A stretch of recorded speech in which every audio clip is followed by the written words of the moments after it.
We have new information tonight regarding a murder case that started more than 2 years ago. Back in November 2011, someone shot and killed Robert and Colleen Gruby in their farmhouse in Fort Recovery, Ohio. Police arrested 2 suspects in connection to that double homicide, and this morning, one of those suspects pleaded guilty. News Channel 15's Sarah Wagner joins us in the newsroom tonight with the latest. Sarah?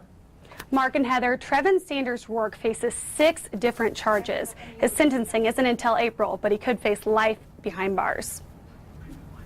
Trevin Sanders Rourke was just 17 at the time of the brutal murders of Robert Gruby and his adult daughter Colleen. Because he was a minor, the case was originally tried in juvenile court.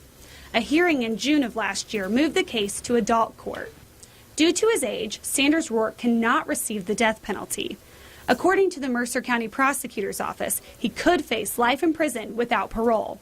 There were 27 charges filed against Sanders Rourke, but he was only convicted on a handful of those charges today. Of the 6 counts he faces, 2 are for aggravated murder with a firearm. He also faces 2 counts of aggravated robbery and 2 counts of aggravated burglary. Last June, News Channel 15 reported that Sanders Rourke admitted to being high on meth at the time of the crimes. He told officials he broke into the farmhouse because he wanted to steal pills, electronics, and jewelry. Sanders Rourke also said he and the other suspect used Robert Gruby's long gun to shoot and kill the 2 victims. 22-year-old Bryant Rhodes is the other suspect in the case. Rhodes was arrested back in March. He was initially charged with obstruction of justice for giving false information, but pleaded not guilty to those charges in April.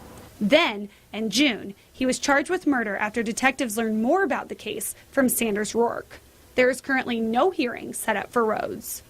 Mercer County Sheriff's Office is still investigating the case. If you have any information, you're asked to call an anonymous tip line. You can find that number on this story on Wayne.com. Live in the newsroom, Sarah Wagner, News Channel 15.